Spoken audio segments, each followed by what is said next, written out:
Sponsored by that game everyone loves. Scientists are racing to unlock the secrets of the cosmos. Questions we once thought impossible to answer are within our grasp. Where does the sun go at night? Is math related to science? If the universe is so big, then why won't it fight me? As we look further into the universe, we see light from distant stars, eons old, perhaps hundreds, even thousands of miles away. Hold on, can I get a zoom in on that? You bet I can. This is one of the world's most powerful telescopes. Initiating 6 times zoom. Can this baby do 7? I can do you one better. Maneuvering to 8 times zoom. Pressurizing, holding steady. I can see it. Unblur. It won't hold. Get me 8.5 times. You're a madman. Upscale it to 4K. The helium tanks will go critical. Opening the blind. Hold her steady. Uncropping and increasing aspect ratio. Now, punch it. There it is. Life on another world.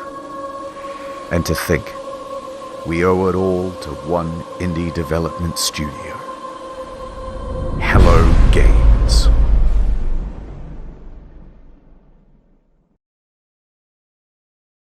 Let's start at the beginning.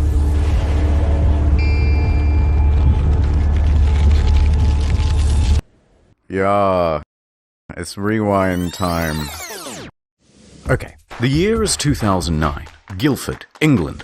There's a man named Sean Murray, and he's just founded a company called Hello Games. Sean and the boys are working hard on a brand new IP called Joe Danger. 2010 AD. The game just came out. It's a success. They're a small team, but they are ambitious. Let's do something bigger, said Sean.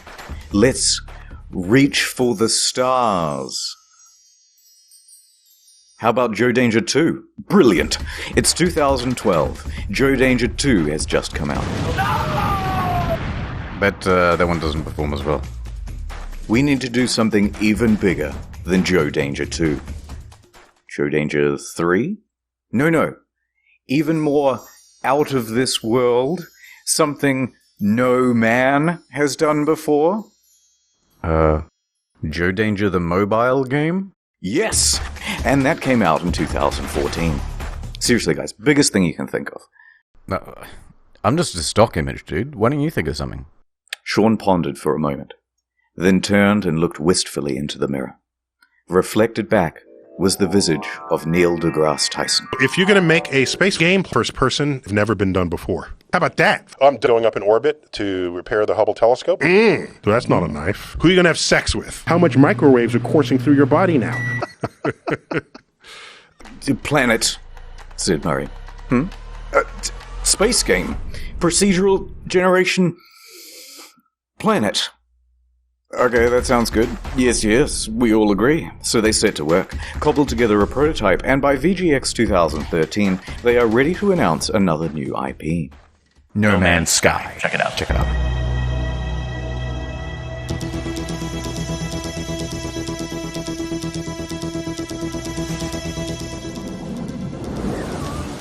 Oh, this is special.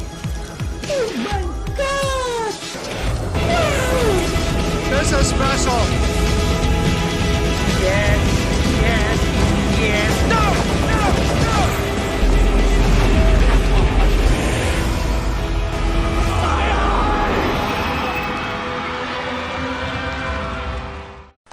It's 2014, and it's E3 hype time. No Man's Sky has promised to be a game like no other. A practically boundless experience vibrant with life and color and things to explore. What's over there? You'll have to be the one to discover it. And then, wow, look at that big f***ing dinosaur, holy shit! And a moment later, we're in space, having a battle amongst a giant fleet. Claim a planet as your own. Explore the galaxy with your friends.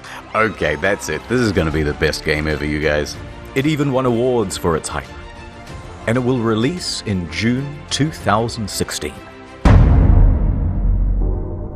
The hype train was officially loading up and ready to chug out of the station. At every stop of the journey, there would be press junkets talking about the amazing scale of the game. Spread across 18 quintillion planets, it's so vast that by the time you finish exploring it all, I would have 2 new videos published. Sean himself was doing the interviews, because who is better to talk about the game than the lead guy himself? He went from interview to interview, and with each question, the answers he gave raised people's expectations of the game's scope. Can you land on a comet? Yeah, at the moment you can land on asteroids. You could encounter other players. Can you grief other players?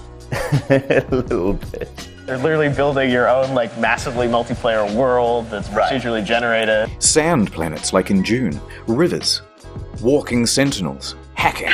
So sophisticated that light diffracts through the atoms, they had to redevelop the whole periodic table to make it work. What? Even Elon Musk was hyped for it.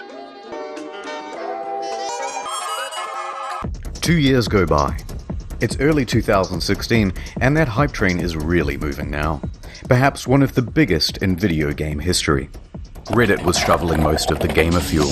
Skeptics and naysayers are treated as ballast and thrown from the carriage doors. Pre-orders open, and they are doing very well. The date is booked in. Some are even taking the day off work. So much hype there is that... uh-oh. Jason Schreier of the soon-to-be defunct Kotaku is about to spoil the party. He announces a delay. From June 2016 to August. Oh my god! Liar, the incensed audience cries. Please be quiet, they said. And death threats too. But he was 100% right. A week later, the delay is officially announced. Ooh, sorry lads, we need more polish, said Sean in his usual accent. To that, Sean received some death threats too, by the way, although he didn't take them as seriously or go to the police. Yet. Sometimes foreshadowing is relatively obvious. But the impatient crowd relaxed a bit and said, fine, we will wait. But we expect a level of polish no man has ever seen. Speaking of waiting, Shadow Man here. Have you heard of Raidy Shady? My wife died in a plane crash. Hey, let's get serious for a moment. Raid isn't just a game with 15 million downloads in the last 6 months. It's a lifestyle. Think differently. Play Raid differently. Achieve your dreams. I'm sorry, sir. You've contracted raids. That's good. Congratulations, it's Gorgorub of the Undead Horde. My life, Bonezu. You just collected one of over 400 champions. Why, hello there. Have you heard about the online RPG PvP? It's extremely well reviewed on the Play Store. Oh, you remind me of my wife. Raid is more than just a game. It's a reassuring pat on the back from your dad. It's a warm bowl of soup on a cold night. It's one last dance at your wife's funeral. If you haven't played in the arena yet, I'm gonna break into your house. You're all getting Raid for Christmas, kids. Yay! And if you download now, kids, using the link in the description below, you can get an extra 50k silver and an epic champion. Wow, you're the best dad ever. Wait, Mum's dead? Raid Shadow Legends. Ad over. So let's talk about the team in charge of all that polishing. It's small. Tiny. In fact, I haven't been able to find a smaller team behind a AAA release. All of these expectations are on the shoulders of just 6 people, expanding to a team of 15 by the end of production. Oh god! July. It's just a couple of weeks until the release date. Whatever the state of the game by now, however much it's finished, that's what's going out. The Hello Games team celebrates with this iconic image. The quintessential soy face. They're exhausted. Look at what video game production does to a man. God, what's wrong with your face? Nonetheless, they continue, working on the day 1 patch, and... uh-oh. Sean, if your game isn't coming out for another 2 weeks, then why is there a box copy on eBay? That's right, it's a leak. Someone broke the embargo and is selling early access to the highest bidder. And the bids start rolling in. It reaches $1,300 US, sold to some guy with the Reddit handle Damien. He gets his hands on it and starts uploading footage to YouTube and Dailymotion. What the frick? Said Sean and Sony. Damien finished it a lot quicker than expected, but he gave it a decent review. There are things I don't like, there are things I like, but at the end of the day, when I say to myself, what is this game supposed to be? This, what I'm looking at right here, this is what the game is supposed to be. He noted a few problems, but said he was optimistic that they would be ironed out with the day one patch. Sean? It's another leak. Some retailers broke the official release date, journalists too, and they started streaming playthroughs of the game.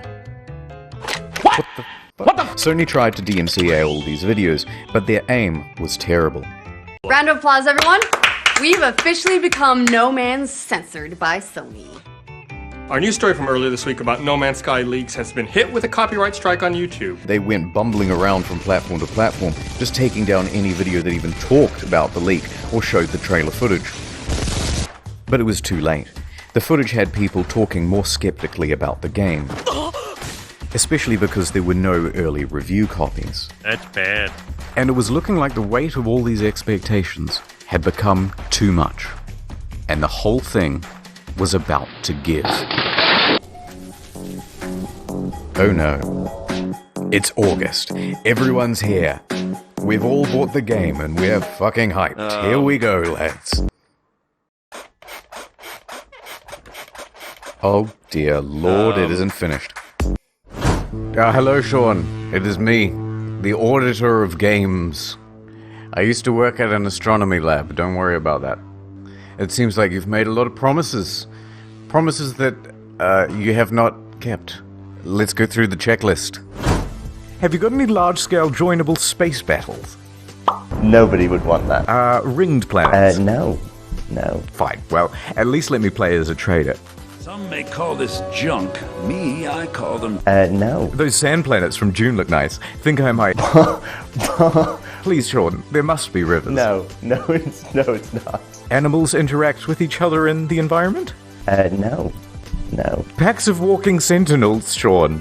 No. I'm literally crying right now. Should I even ask whether I can play as a space pirate?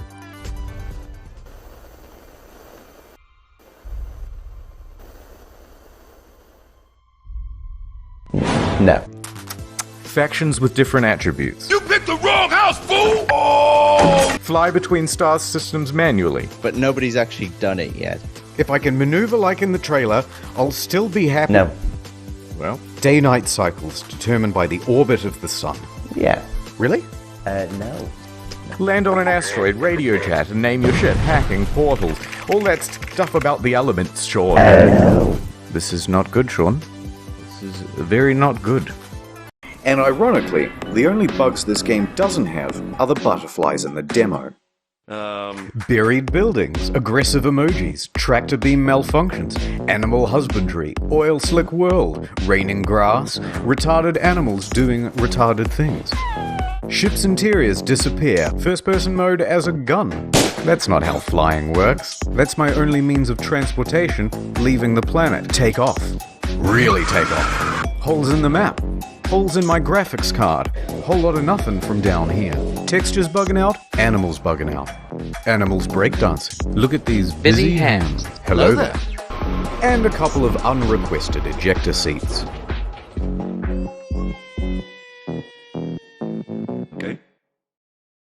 Okay, that's a lot of stuff. I get the picture.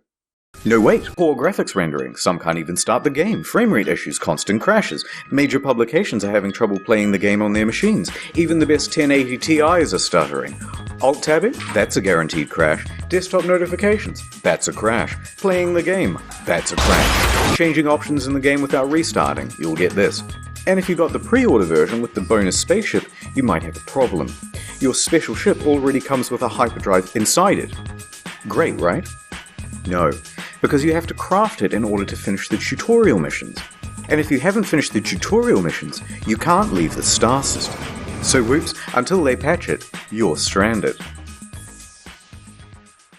That's why I give my kids No Man's Sky. a fool.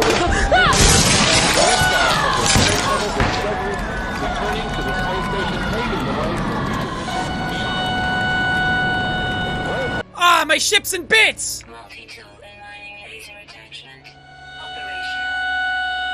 Okay, thank you. Just a quick note about how high expectations were for this game and just how many people bought it on release, myself included. Over 750,000 purchases on Steam at launch. It's the single best-selling game on the PlayStation Store that month.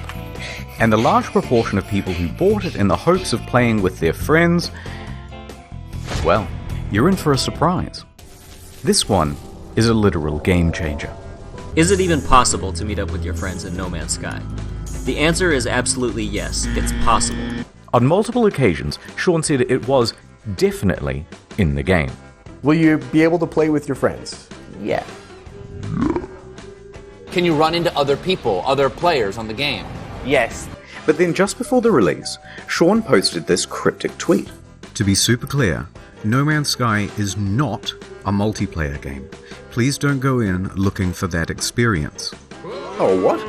So there's no multiplayer function. But then the next line contradicts that.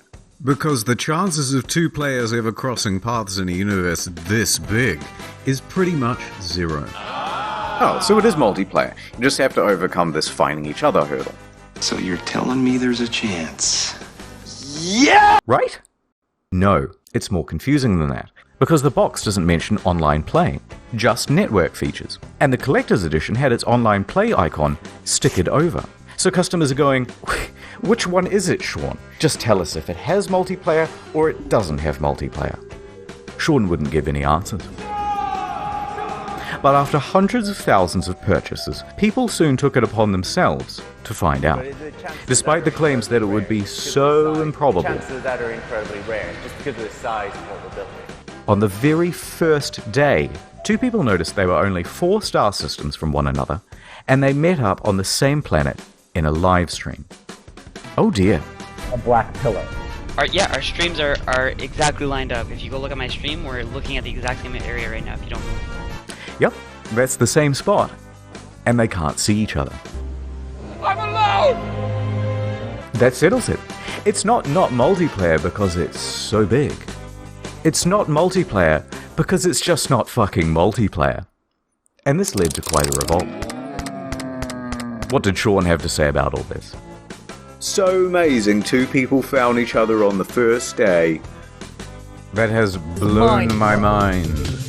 So why can't we see other players in-game? Wow, so many of you playing. Yeah, Sean, but what? Truly amazing. My mind is blown. So what's the game actually like then? Is it any good? That is a difficult thing to say. Well, it certainly is stylish and pretty, and there are a lot of places to explore. But that doesn't mean there's much to find. In fact, the game boils down to a very simple loop. Hold down the trigger to pick up resources, deal with a full inventory, get an upgrade, leave the planet, go to another planet. Hold down the trigger, deal with a full inventory, get an upgrade, leave the planet, go to another planet. Hold down the trigger, deal with a full inventory, leave the planet, go to another planet, deal with a full inventory, get an upgrade, leave the planet, go to another planet. That's it. $60, ladies and gentlemen.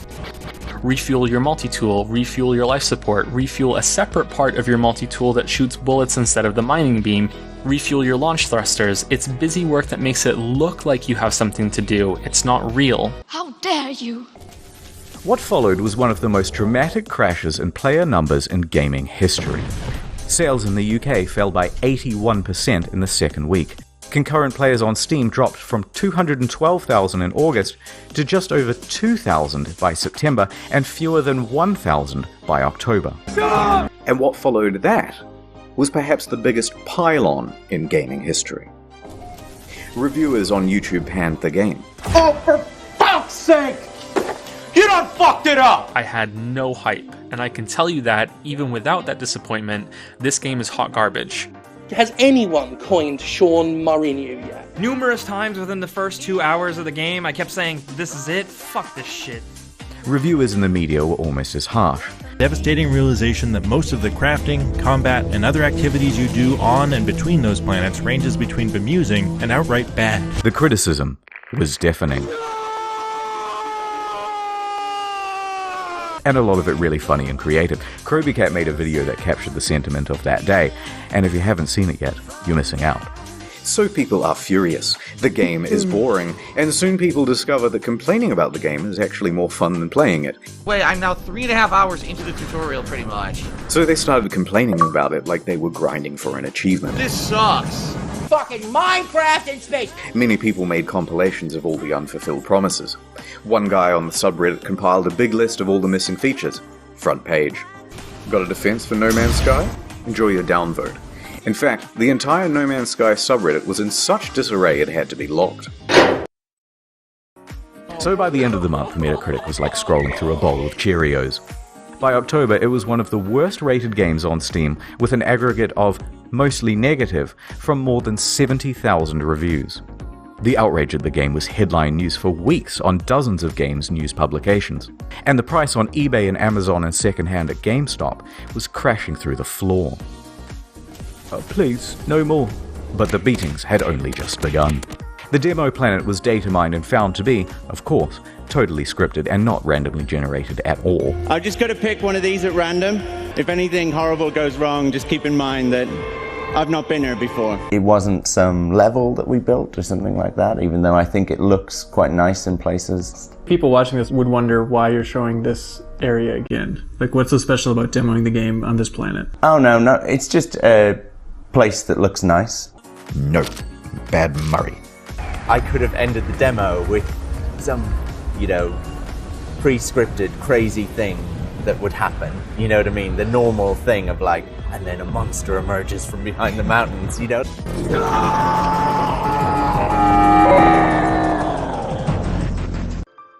People see what's going on with the game and feel lied to. This is false advertising, they say, and angry customers start scoping out a lawsuit. On September 28th, the ASA busts through the door and goes, "Yep, too many complaints. We're going to investigate." But then soon after, the ASA cleared them of any legal wrongdoing. Technically, the only thing they're interested in is what's on the back of the box, what's on the store page, and what's on the Steam page. So it's technically not false advertising. But of course, technically not illegal doesn't mean much to an angry audience. October 28th, Hello Games Twitter is hacked. The hacker posts, "No Man's Sky was a mistake," and is shitting on the game in the replies. Turns out Sean didn't use two-factor authentication on his LinkedIn, and that's how they got in. They also sent discrediting emails to journalists, which they knew would rile people up if published. Some people even show up to their offices to take photos and knock on the door, even at night and on the weekend. They posted empty pictures of the office, so, naturally out of context, this started rumors that Hello Games simply took the money and ran. This in addition to numerous bomb and death threats during that period. Those ones Sean did have to take seriously. Regular intervention from police and Scotland Yard and things like that. And while Sony didn't quite throw them under the bus, it was more like a gentle push under a minivan when Sony president Shohei Yoshida admitted that Hello Games did not have a great PR strategy for No Man's Sky. The press took the ball with that one and ran. But despite all of this, all of the negative press, they were actually nominated for a couple of awards. But by this point, Murray and the other members of Hello Games were so downtrodden and so sure they weren't going to win that they opted to go elsewhere for dinner. And the Innovation Award goes to No Man's Sky.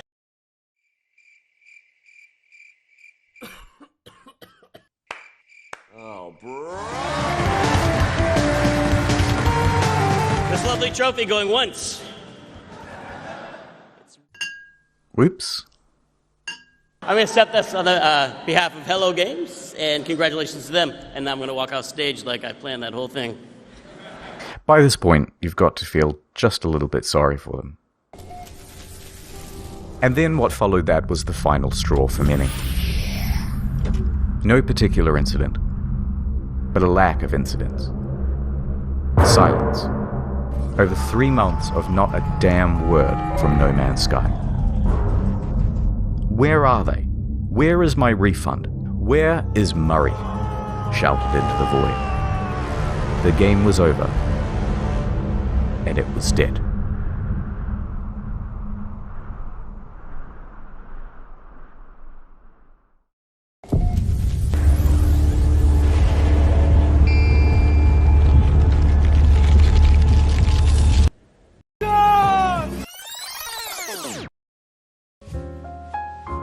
The year is 2000 AD.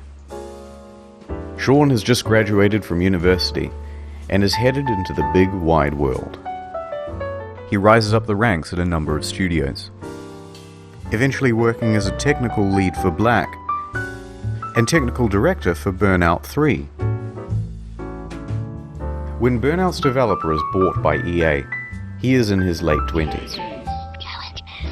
And he and 3 of his buddies decide to leave and start their own studio, Hello Games.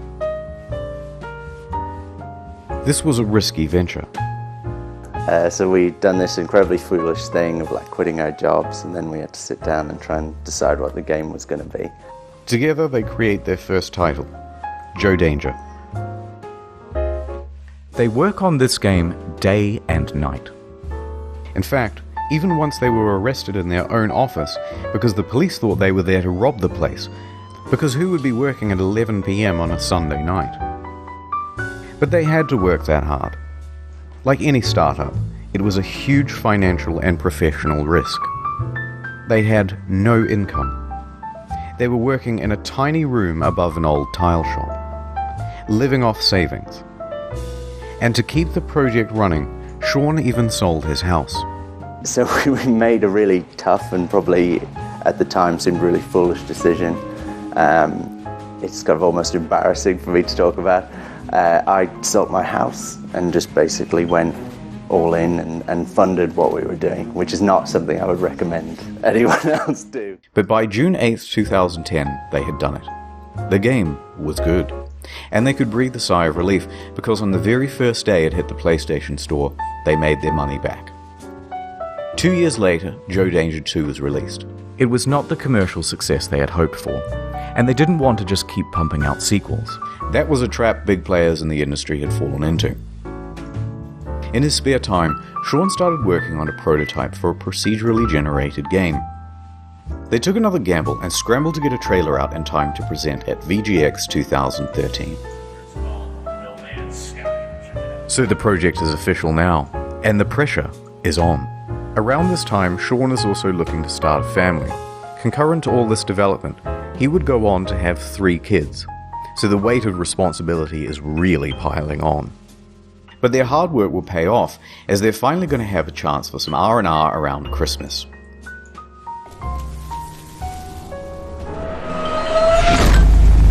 They woke up to find their homes flooded, their cars submerged, and their plans for Christmas Day very much ruined. Bad news. Rain. Rain and flooding in the south of England, right around the Hello Games office. They are completely inundated and they return from their holidays to find laptops floating around at waist height. But some good news, they hadn't lost any data. So they pull together. Soldier on. Development continues. So there they are, working in a damp office, and then ding dong. Ooh, who's at the door? It's Danish mathematician Dr. Johan Gerlis. He's seen the game, and he says, "They are using my super formula," in perfect English, and there is a potential for a lawsuit. Sean says they didn't, and he can prove it. So they have a meeting, and the claim is eventually dropped. Lawsuit evaded. So back to work, guys. Ding dong. It's Sky Television. They'd seen the game. "You are infringing on our Sky trademark," they said in perfect text-to-speech.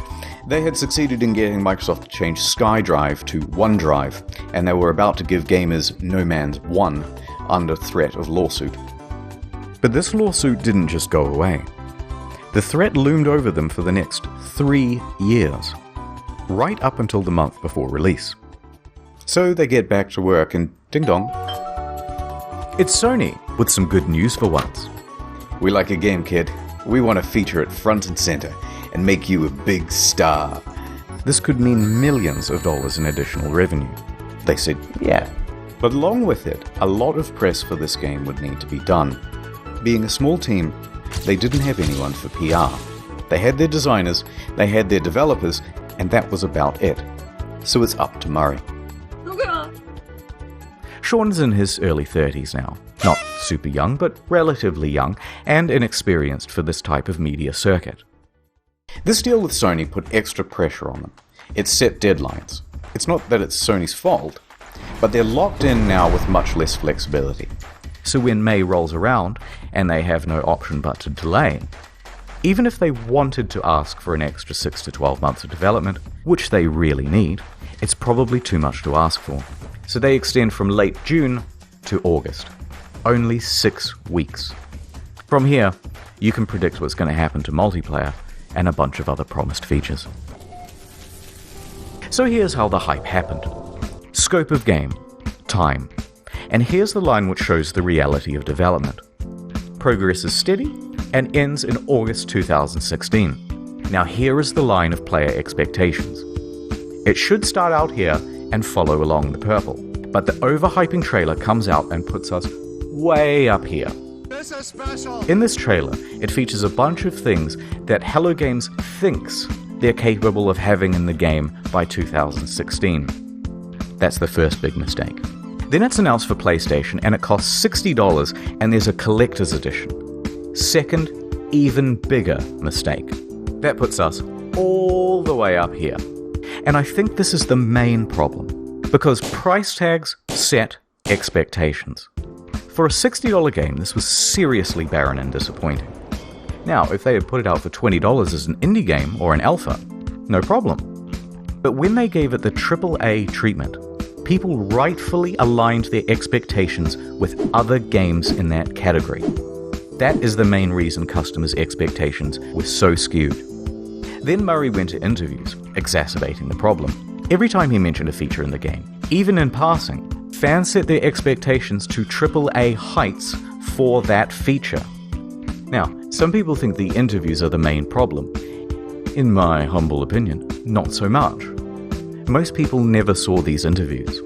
It's not that rickety 12-foot ladder Sean's standing on that's the main problem. It's the 900-foot building he's perched it on in the first place. So the obvious solution here would be an official statement. Hey guys, look, don't expect a 10 out of 10. Expect more of a 5 out of 10. No, the publisher just sank an enormous investment of marketing and opportunity into the game. What's wrong with you? And that would be a huge middle finger to them. The publisher isn't going to make you hype the shit out of your game, but you can't talk it down either. So, he's kind of stuck up there. In some ways, during the interview, he tries to temper expectations, but it's limited. Can you build a space station? No. But let's not gloss over the interviews. Sean is a technical guy. He's a developer. He's also the introverted type. And the big lights and the stuff on camera does not come naturally to him. Is it super nerve-wracking to talk on stage at E3? Yes. Yes, definitely. I personally find going on stage at E3 like the hardest thing I've ever done. That's something that I would have had in a nightmare before. You know what I mean? It's literally the hardest thing you've ever done? Yeah. Still, he stepped up and took interviews for his game from 2013 to 2016. And the main thing people wanted to hear about were the features. Can you have more than... So every planet, will there be wormholes? Right. At what point do you get points or anything? From these interviews, people took Sean to be a liar, a Peter Molyneux or a chess club member out to sell his game at whatever reputational cost. But I think the truth is more complicated than that. Sean and the team are indie developers working on a new IP. Their project and plans are constantly in flux. They have no idea how large chunks of the game are going to look, especially not a couple of years out from release. And crucially, Sean doesn't understand that something mentioned in 2013, even said in passing, is going to be seen as a promise in the year 2016, even if by then you've decided to cut it from the game, For example, orbiting around the sun. Day has turned it out because the planet has actually rotated on its axis. This originally was in the game, but it caused the player too much confusion. It kept being reported as a bug in the beta, as people left the planet and then returned to find everything different. But, nonetheless, into the Lion compilation it goes. So while they're still essentially formulating the game, the media all want a piece of Sean and to report on features first.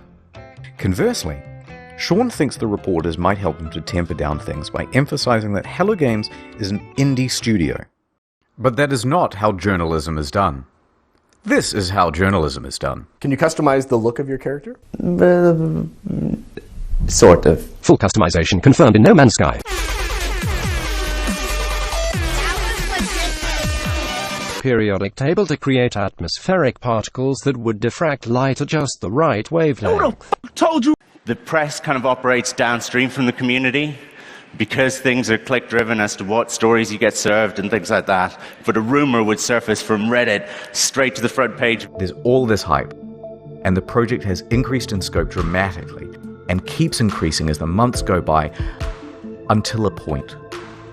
They are close to the deadline and have to delay, and the reality of what they can achieve in the little time remaining is staring them in the face. They know they're not going to be putting out a finished game. They're worried. There's nothing more they can do. And the fear that they will disappoint the audience is growing on Sean and the team. I worry about, disappointing people. Upon release, all of these clips are seen as proof that Sean is a liar. And what doesn't help is his body language. I mean, it's kind of the body language of someone who is lying. And this is why I mentioned he's an introvert. Remember, he's a technical lead. Actually, a really good one. But not a salesman. Cut him just a little bit of slack, because this is simply how he talks. Here are some innocuous questions, and he answers them honestly. Lead producers on No Man's Sky? Yeah, I guess I'm a developer on it. I suppose the creator or something like that. No, I really like making games. I don't necessarily love talking about making games. I think you did a good job, even though you guys are very nice.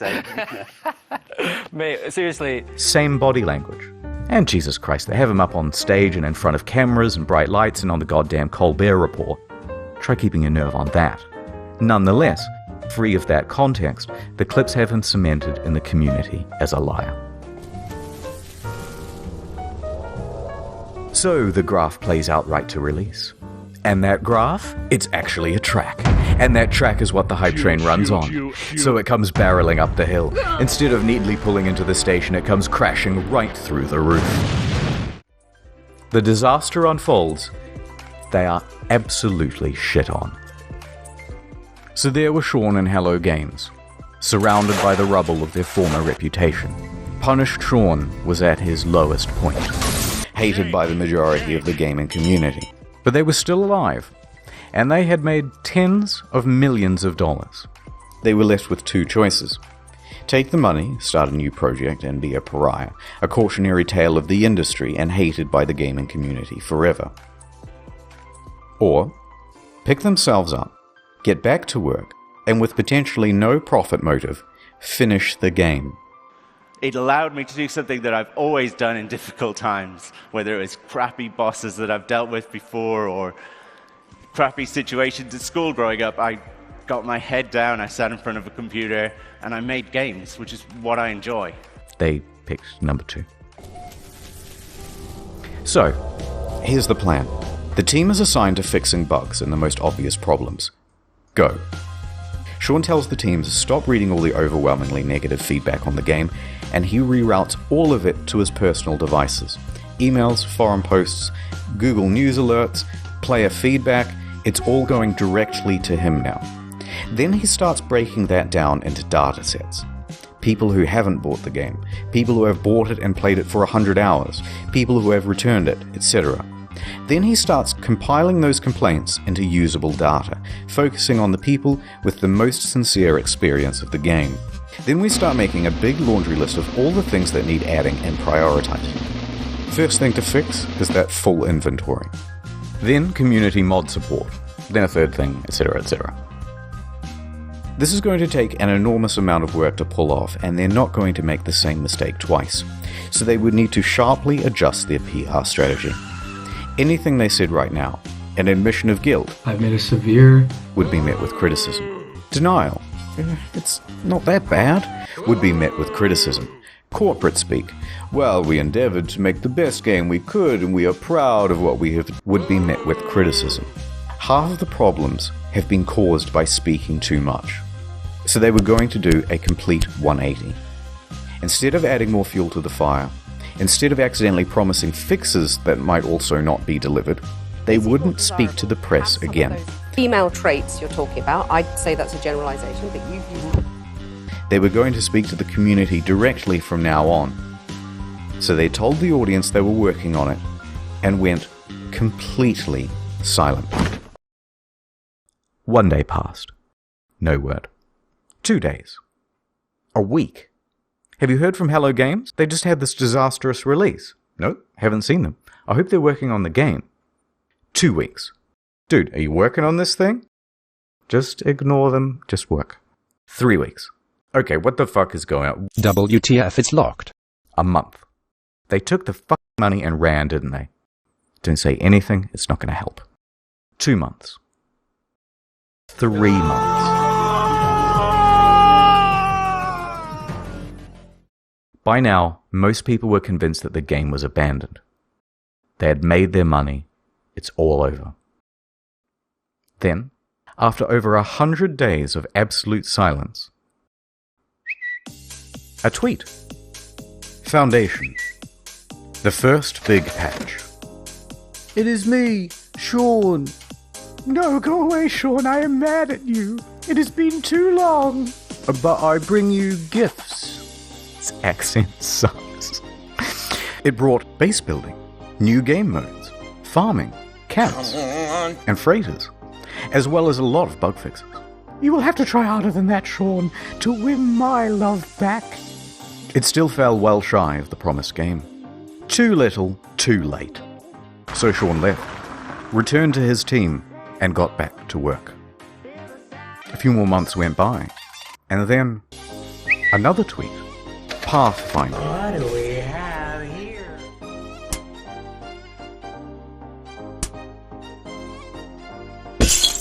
What the fuck?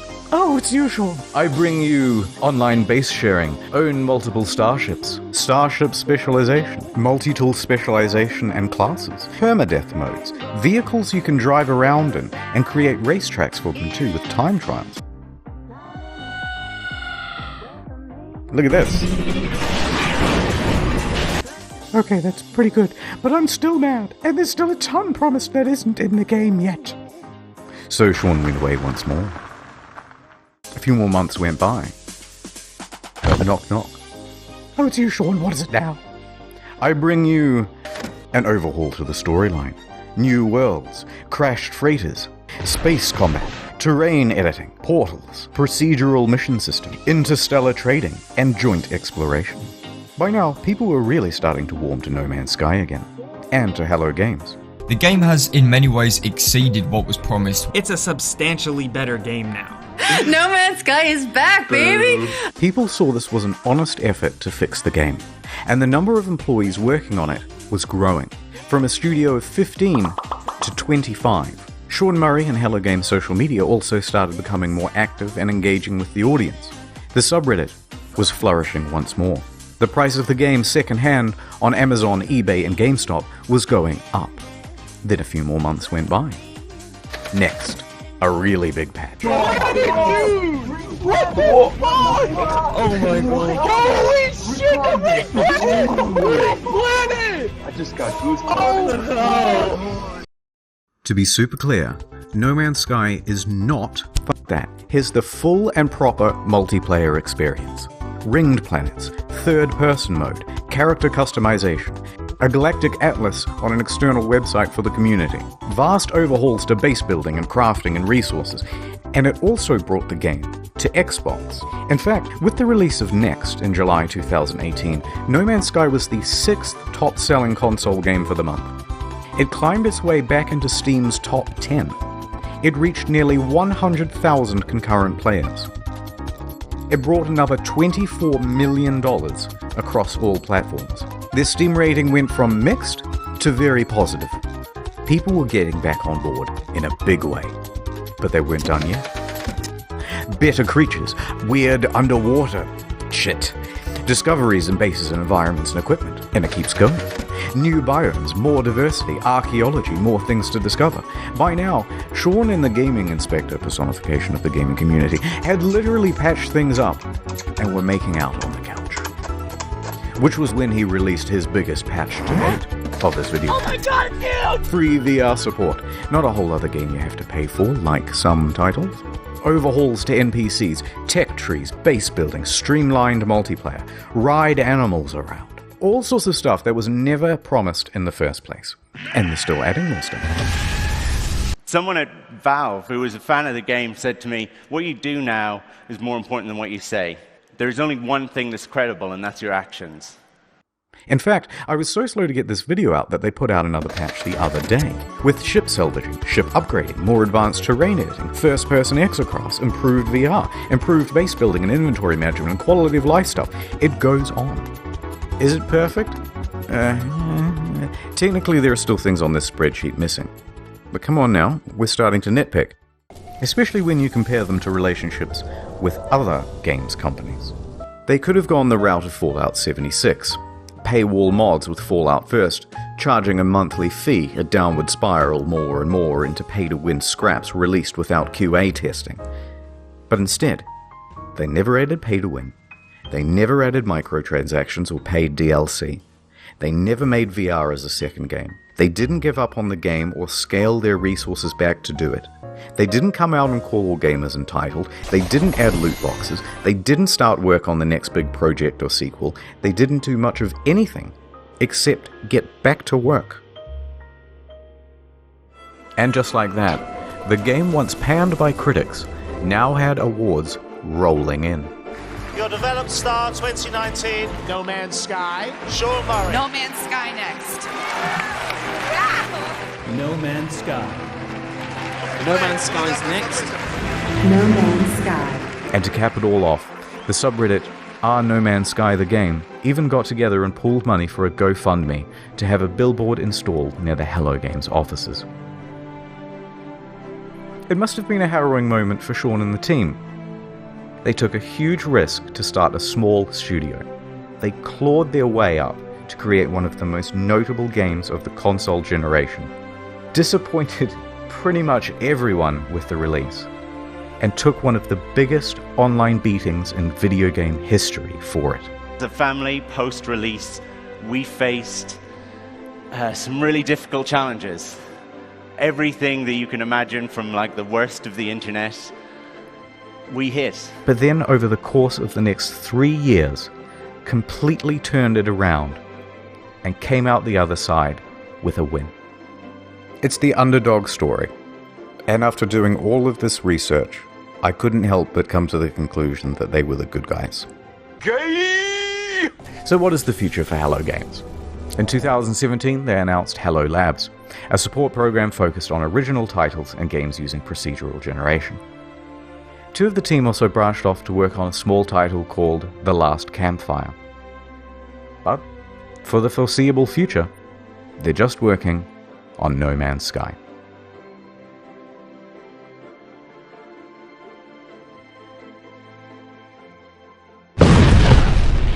Alright, I didn't want to finish the video on like a big sappy note. So, this is the end of the story, but there's still another few minutes. Don't leave, it's not an ad. Okay, in 2015, when the hype was at its peak, someone wrote a Sean Murray erotic fanfiction, and, naturally, I assumed that you lot would want to see it. So, here it is.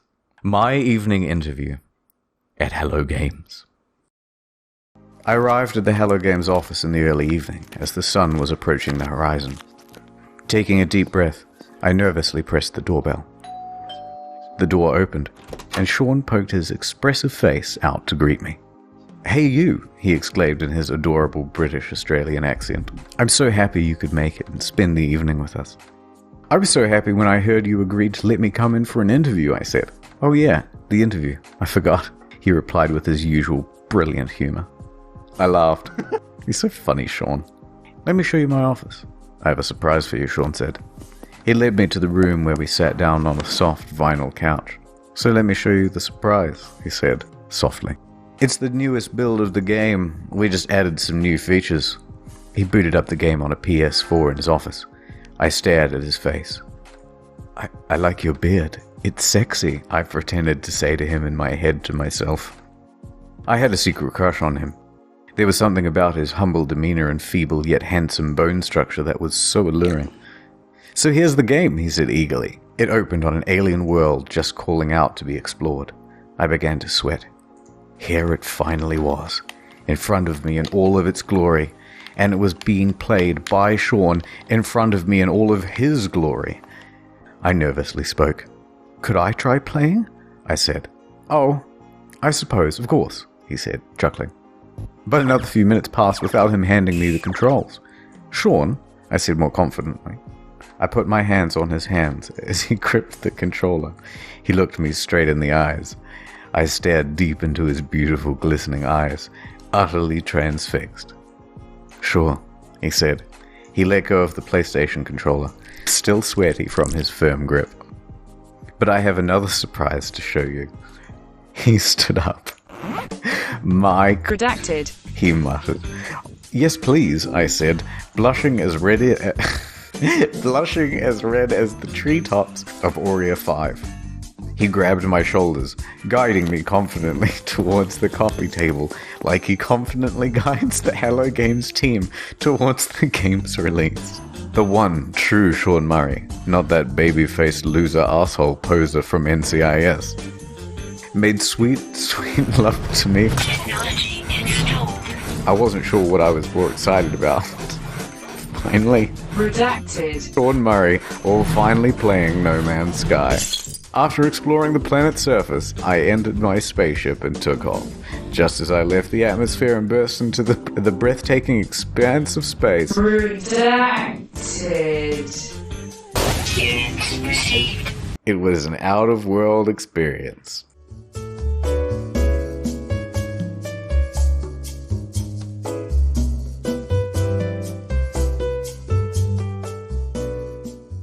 Oculus Rift support, he uttered sensually. As I turned, I saw Sean's avatar standing before me in a beautiful, procedurally generated spacesuit. "Like what you see," he said. "It's time, everybody," he shouted. I heard footsteps slowly enter from the cramped office. I soon saw many spacesuits appear before me in-game. But as they took off their helmets, I realized that they were all the same Sean Murray avatar. I was about to be redacted by a group of Sean Murrays, but they all had one difference. The redacted. Each piece redacted was different. There were wide ones, thin ones, long ones, curved ones. It was magical. As the Hello Games team began to redacted. From somewhere in the room, I heard Sean whisper, "Every redacted procedural." Also, I did a thing on the second channel. Please do check it out. I thought it was quite good. I love the videos on the second channel. There's some erotic fan fiction over there. So why not check it out? And that's it. Sorry it took so long.